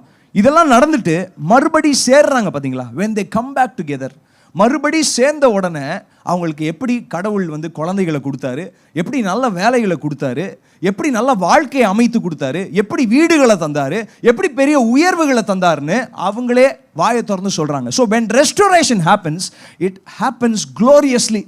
மகிமையாக தான் ஆண்டவர் ரெஸ்டோர் பண்ணுவார். ஹல்லேலூயா. எத்தனை பேர் விசுவாசிக்கிறீங்க? சகேரியா எலிசபெத், நான் இதை பற்றி ஏற்கனவே நான் உங்கள்கிட்ட பேசியிருக்கிறேன். லூக்கா 1ஆம் அதிகாரத்தில் இருக்குது. இங்கே பாருங்கள், ரெஸ்டரேஷன் வந்து யாருக்கு தேவைன்னு நம்ம நினைப்போம்? இழந்து போனவங்களுக்கு தானே தேவைன்னு நினைப்போம். இப்போ எப்படிப்பட்ட ஆள் தெரியுமா சகேரியா? எப்படிப்பட்ட ஆள் தெரியுமா? அவன் ஒரு ஆசாரிய குடும்பத்திலேருந்து வந்த ஒரு நபர். எலிசபெத் எந்த கோத்திரத்தை சேர்ந்தவங்கன்னா ஆரோனின் கோத்திரத்தை சேர்ந்தவங்க. ரெண்டு பேரும் டாப்பாக இருந்தவங்க. அவங்க எல்லா பிரமாணங்களையும் கை கொண்டவங்கன்னு லூக்கா 1ஆம் அதிகாரத்தில் வாசிக்கிறோம். அவங்க எந்த தப்பும் பண்ணல, எல்லா லாஸையும் கை கொண்டவங்க. ஆனால் அவங்களுக்கு என்ன பிரச்சனை? குழந்தை இல்லை. ஏன் குழந்தை இல்லைன்னு யாருக்கும் தெரியல. இன்னொன்று சொல்லட்டுமா? ஏன் தெரியுமா லேட்டாக பிறந்தான்? யாரா யோசிச்சிருக்கிறீங்களா? ஏன் எலிசபெத்துக்கு பிறந்த குழந்தை யோவான் ஸ்நானகன் லேட்டாக பிறந்தான்? எக்ஸாக்ட்லி, ஜீசஸோட டைமிங் அப்போ தான் கரெக்டாக இருக்கும். ஏன்னா ஜீசஸோட மவுத் பீஸே யார்? யோவான் ஸ்நானகன் தான். அவன் வந்து சொல்லுவான், அவருக்கு ஒரு இடத்த ஆயத்தம் பண்ணுகிறது தான் யோவான் ஸ்நானகனுடைய வேலை.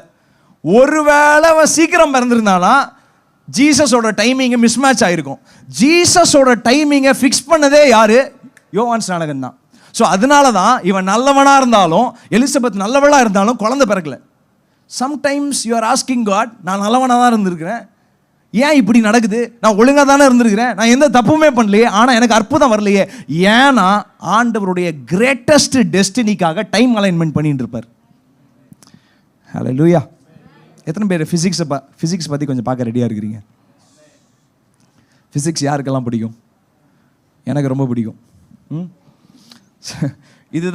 இதுதான் வேர்ல்டுன்னு வச்சுக்கலாமே. இதுதான் வேர்ல்டு, இதுதான் உலகம். ஜூபிட்டர் இங்கே இருக்கு, ஓகே. ப்ளூட்டோ இங்கே இருக்கு. எத்தனை பேருக்கு நான் சொல்கிறது விளங்குது? ஜூபிட்டர் இங்கே இருக்கு, ப்ளூட்டோ இங்கே இருக்கு, எர்த் இங்கே இருக்கு. இன்னைக்கு 2025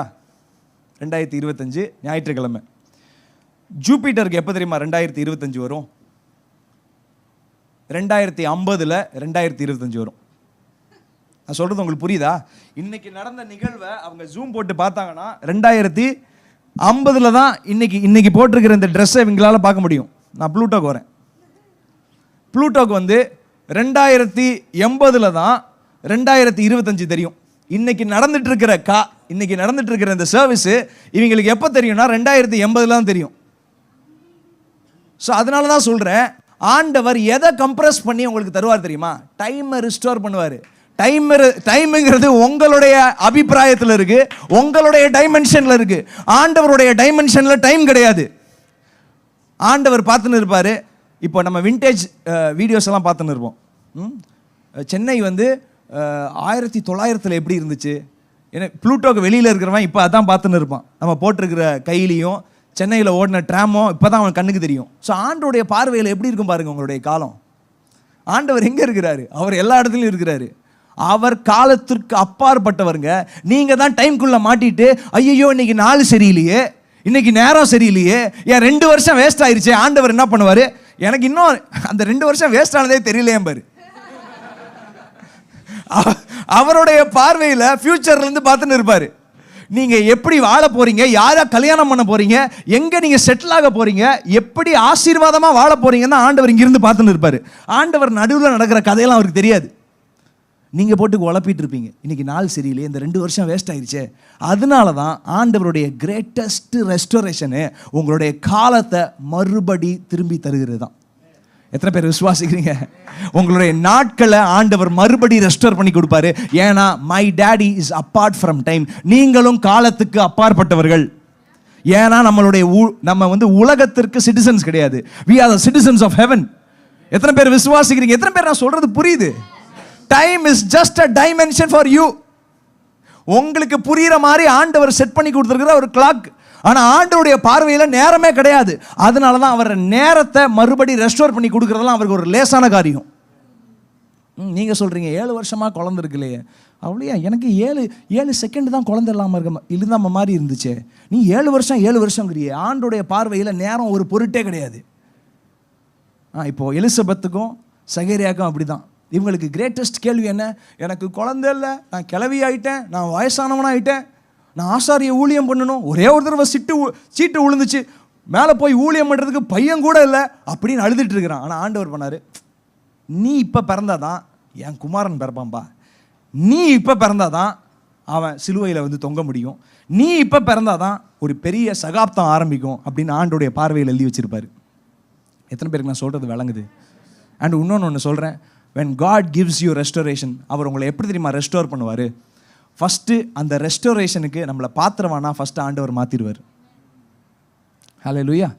ஒருவேளை 16 வயசில் எனக்கு ஒரு 20 லட்ச ரூபா சேலரி கிடைக்குதுன்னு வச்சுக்கோங்க, 16 வயசில் 16 இயர்ஸில் 20 lakh rupees சேலரினா, எடுத்த உடனே நான் ஒரு கார் ஷோரூம் போயிருப்பேன், ஒரு 20 ஷூ வாங்கியிருப்பேன், 20 பேண்ட் வாங்கியிருப்பேன், நேராக டோனியன் கீழே போய் 7 கலரில் நான் ஸ்டிக்ஸ் அடிச்சிருப்பேன், காதில் எல்லாத்தையும் மாட்டுங்கடா, கழுத்தில் எல்லாத்தையும் போடுங்கடா. ஆனால் 16 வயசு ஆனதுக்கப்புறம் 24 வயசுக்கு அப்புறம் ஷூஸ் போர் அடிக்க ஆரம்பிச்சிடும், ட்ரெஸ்ஸு போர் அடிக்க ஆரம்பிச்சிடும். 35 வயசு ஆட்கள் கிட்ட கேட்டிங்கன்னா அவங்களுக்கு வெளி தோற்றமே போர் அடிக்க ஆரம்பித்து பசங்களுக்காகவே வாழ ஆரம்பிச்சிருவாங்க.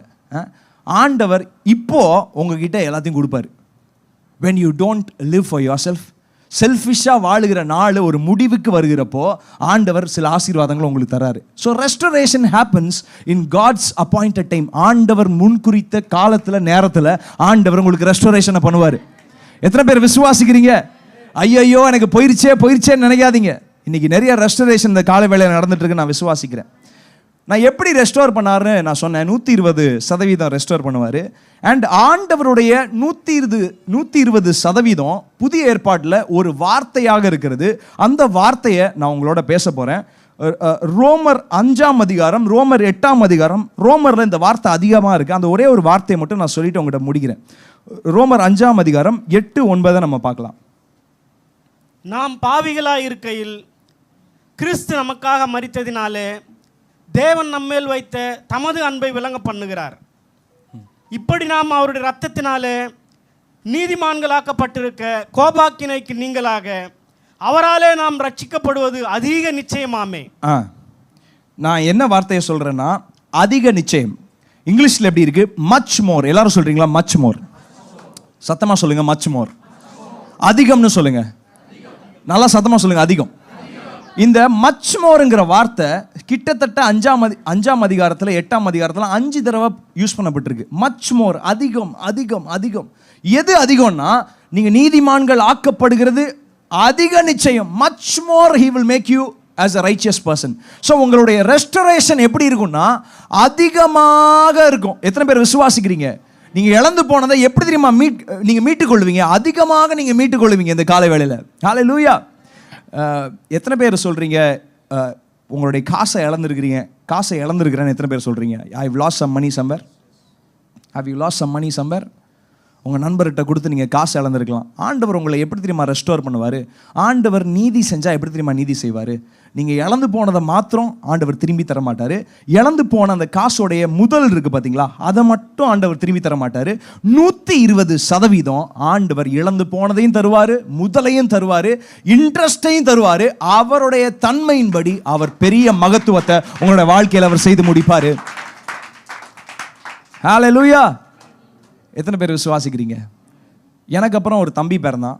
1993 ஜூடா பிறந்தான். ஜூடாக்கு முன்னாடி ஒரு பையன் பிறந்தான். அவன் வந்து 90 பிறந்தான். நான் அவனை பார்த்தேன் ஹாஸ்பிட்டலில் போய். நான் இப்போ ரொம்ப சின்ன பையனாக இருந்தேன். எனக்கு வேகா ஞாபகம் இருக்குது, ஒரு குட்டி குழந்தை பிறந்துட்டாங்கன்னு. கொஞ்ச நாள் உயிரோடு இருந்துட்டு அப்புறம் ஹாஸ்பிட்டலே அவன் இறந்துட்டான். இறந்ததுக்கப்புறம் எங்கள் அம்மா அப்பாவுக்கு எல்லாருக்கும் ரொம்ப கேள்வி, என்னடா நடுவில் ஒரு பையன் பிறந்தான், அவன் பாட்டுக்கு இறந்துட்டான், எதுக்காக இறந்தானே தெரியல, நல்லா தான் இருந்தான். ஸோ அப்புறம் என் தம்பி, இப்போ இருக்கிற தம்பி 93 பிறகுறான். 93 பிறந்தோன்னே அவனும் சாக போகிறான் அப்படின்ட்டாங்க. ஒரு இன்க்யூபேட்டரில் வைக்கிறாங்க. பாடியெல்லாம் ப்ளூ ஆயிடுச்சு. என்னடா வரிசையாக இப்படி வந்து எல்லாம் இறந்துகிட்டே இருப்பாங்களே அப்படின்னு எங்களுக்கு தோணுச்சு. எங்கள் அப்பா அம்மாவுக்கும் தோணுச்சு. நானும் பார்க்குறேன், எனக்கு புரியாத வயசு. சரி என்னடா அது ஒரு மாதிரியே சேடாகவே இருக்கே சீனு அப்படின்னு.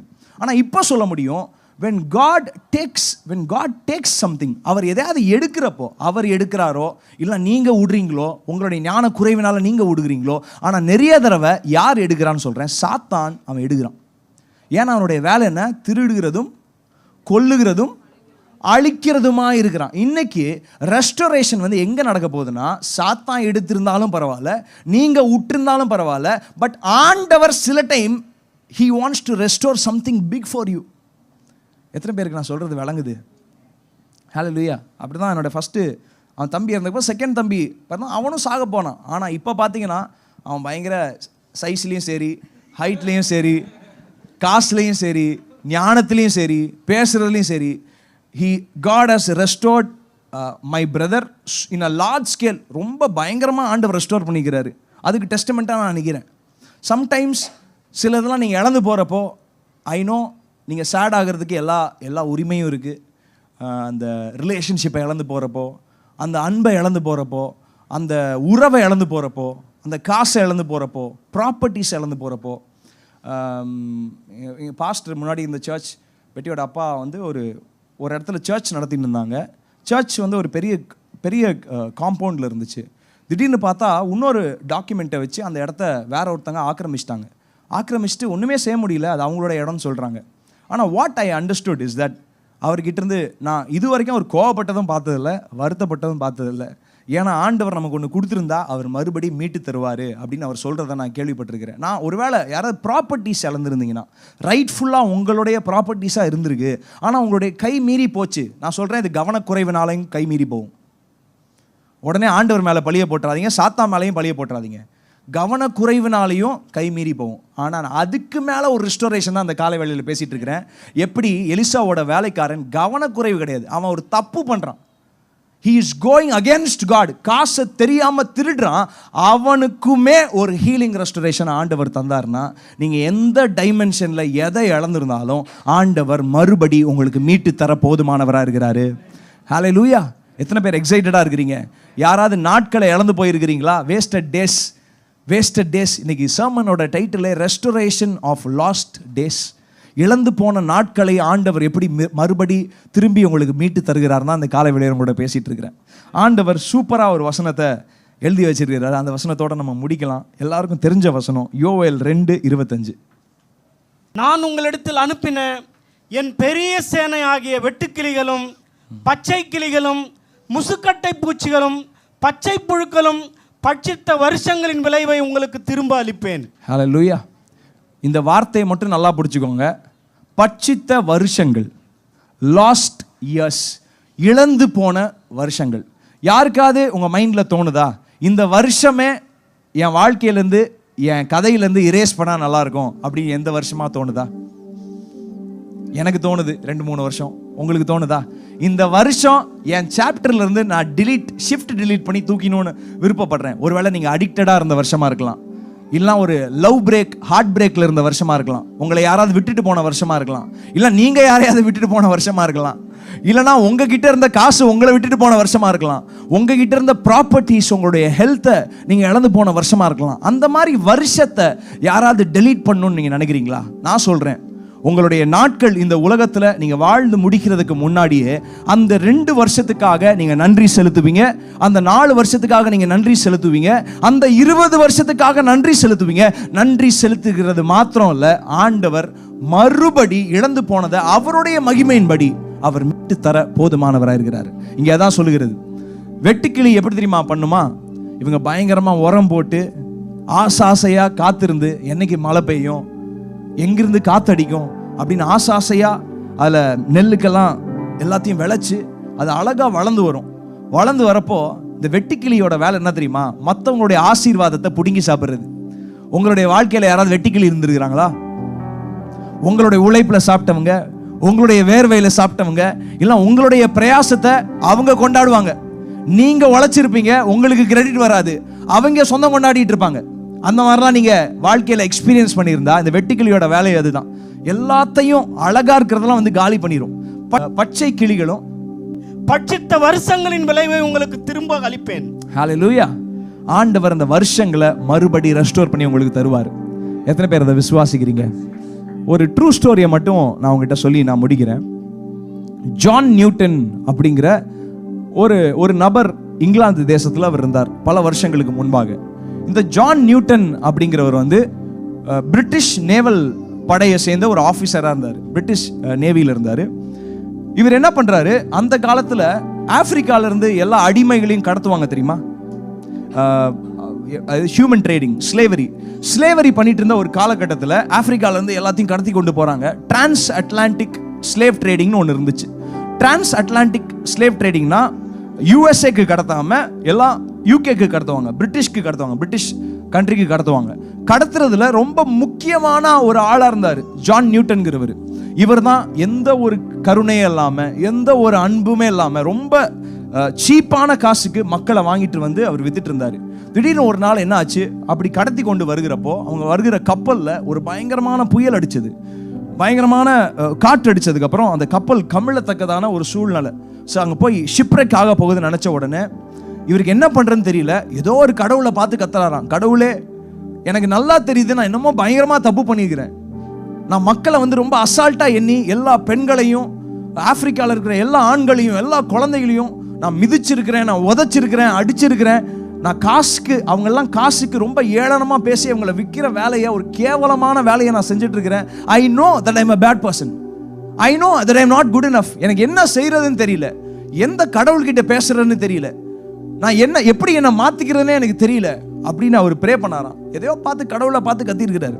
உடனே ஆண்டவர் அவரோட பேசியிருக்கிறாரு, நான் தான்ப்பா மெய்யான தேவன், நான் தான் இயேசு கிறிஸ்து, என்னுடைய பிள்ளையா நீ மாறினா இதெல்லாம் செய்யக்கூடாது, இதெல்லாம் விட்டுறணும் அப்படின்னு சொன்ன உடனே அவர் என்ன ஆகுறாரு, அந்த கப்பலில் உட்காந்துட்டே அவருடைய வாழ்க்கையை ஏசப்பாக கொடுக்குறாரு. யாருமே ஏசப்பா பற்றி இன்ட்ரடியூஸ் பண்ணல. அவர்கிட்டயே ஒரு கேள்வி, ஒரு ஆதங்கத்தினால ஆண்டவர் அவளை வெளிப்படுத்துகிறாரு. உடனே வாழ்க்கையை கொடுத்ததுக்கு அப்புறம் அவர் மறுபடி இங்கிலாந்து தேசத்துக்கு போறாரு. எப்படி இந்த கடத்தலுக்கு ரொம்ப முக்கியமான ஆளா இருந்தாரோ அதே போல இவர் ஸ்லேவரி இருக்கிற ஆட்களுக்கு ஃப்ரீடமை வாங்கி தரதுக்கு பயங்கரமா ஃபைட் பண்ண ஒரு நபர் தான் ஜான் நியூட்டன். அது மாத்திரம் இல்லாம பயங்கர முக்கியமான ஆட்கள், எப்படின்னா ஸ்லேவரியோட ஃப்ரீடம்க்கு இப்போ மார்ட்டின் லூத்தர் கிங் எல்லாம் யூஎஸ்ல பார்த்துருப்பீங்க. அதே மாதிரி யூகேல ஸ்லேவரியை ஒழிக்கணும், இந்த மாதிரி அடிமைத்தனத்தை ஒழிக்கணும்னு பயங்கரமா போராட்டம் பண்ணவங்களுக்கு மென்டரா இருந்திருக்கிறார். எப்படி வசனத்தின் வழியா இப்படியெல்லாம் செய்யணும்னு சொல்லிட்டு அவர் போக போக பாஸ்டர் ஆகி ஒரு இவாஞ்சலிஸ்ட் ஆகி சபையை நிறுவி நிறைய பிளாக் பீப்புளை அவருடைய சர்ச்சில் வளர்த்தாரு. இவர் யாருன்னா one of the famous song writers. ஒரு பாட்டு எழுதியிருக்கிறார், ஒருவேளை அந்த பாட்டு உங்களுக்கு தெரிஞ்சிருக்கலாம். ஜியா Amazing grace, how sweet the sound that saved a wretch like me. I once was lost, but now I'm found. Was blind, but now I see. இது ரொம்ப ஃபேமஸான ஹிம். என்ன மாதிரி ஒரு மோசமான ஆளை ஆண்டுடைய அன்பு மீட்டெடுத்திருக்கிறதே. நான் ஒரு காலத்தில் ரெச்சடாக இருந்தேன், ரொம்ப அழுக்காக இருந்தேன், ரொம்ப கேவலமாக இருந்தேன். ஆனால் இப்போ ஆண்டவருடைய கண்ணை திறந்தாருன்னு. This was a greatest story of restoration. ஒருவேளை இந்த காலை வேளையில் உங்களுடைய பசங்க எப்படி இருக்கிறாங்கன்னு ரொம்ப கவலைப்படாதீங்க, உங்களுடைய அப்பா எப்படி இருக்கிறாங்கன்னு கவலைப்படாதீங்க, உங்களுடைய கணவர் மனைவி இப்படி இருக்கிறாங்களேன்னு கவலைப்படாதீங்க. ஆண்டவர் சிலுவையில் தொங்குனது வெறும் பாவ மன்னிப்பிற்காக மாத்திரம் கிடையாது, உங்களுடைய சாபத்தை நீக்கிறதற்காக மாத்திரம் அல்ல, இழந்து போன எல்லாத்தையும் மறுபடி பெற்று தருகிறதற்காக அவர் குற்ற நிவாரண பலியாக சிலுவையில் தொங்கினாரு. கடைசியாக the last sacrifice was trespass sacrifice, குற்ற நிவாரண பலி. ஆண்டவர் உங்களுடைய இருதயத்தில் இருக்கிற குற்றத்தை இந்த காலை வேளையில் எடுத்து போடுறாரு. யாராவது குற்றத்தோட இங்க இருந்தீங்கன்னா ஆண்டவர் உங்களுடைய குற்றத்தை எல்லாம் எடுத்து போட்டுட்டு அவருடைய மகிமையின்படி, அவருடைய ஐஸ்வர்யத்தின்படி ஆண்டவர் இந்த காலை வேளையில உங்களுடைய ஹார்ட்டையும், உங்களுடைய குடும்பத்தையும், உங்களுடைய வாழ்க்கையும் ரெஸ்டோர் பண்ண போதுமானவர் இருக்கிறார். எத்தனை பேர் ஆமென் சொல்கிறீங்க?